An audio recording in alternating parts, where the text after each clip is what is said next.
एक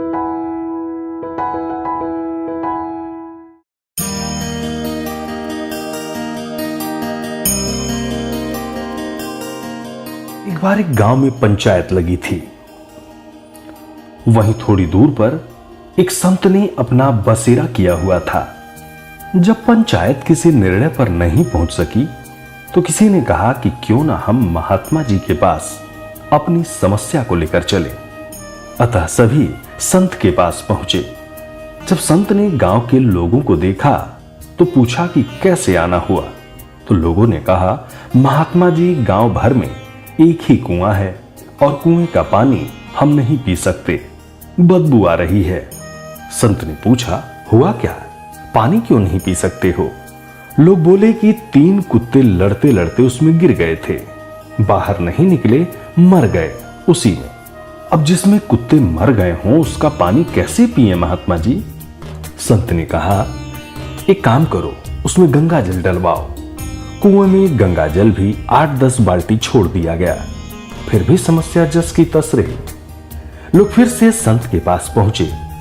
अब संत ने कहा, भगवान की कथा कराओ। लोगों ने कहा, ठीक है। कथा हुई, फिर भी समस्या जस की तस। लोग फिर संत के पास पहुंचे। अब संत ने कहा, उसमें सुगंधित द्रव्य डलवाओ। सुगंधित द्रव्य डाला गया, नतीजा फिर वही ढाक के 3 पात। लोग फिर संत के पास।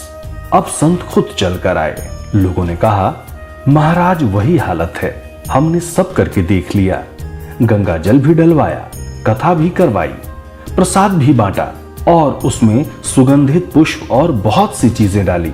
अब संत आश्चर्यचकित हुए और कहा कि तुमने और सब तो किया, वे 3 कुत्ते जो मरे पड़े थे उन्हें निकाला कि नहीं? लोग बोले, उसके लिए ना आपने कहा था ना हमने निकाला, बाकी सब किया, वे तो वहीं के वहीं पड़े हैं। संत बोले, जब तक उन्हें नहीं निकालोगे इन उपायों का कोई प्रभाव नहीं होगा। मित्रों, ऐसी ही कथा हमारे जीवन की भी है। इस शरीर नामक गांव के अंतःकरण के कुएं में ये काम, क्रोध और लोभ के 3 कुत्ते लड़ते झगड़ते गिर गए हैं। हम उपाय पूछते हैं तो लोग बताते हैं, तीर्थ यात्रा कर लो, गंगा स्नान कर लो, थोड़ा पूजा पाठ कर लो, सब करते हैं, पर बदबू उन्हीं दुर्गुणों की आती रहती है जो हमारे अंतःकरण में पहले से ही विद्यमान हैं। तो पहले इन्हें निकालकर बाहर करें, तभी जीवन उपयोगी होगा।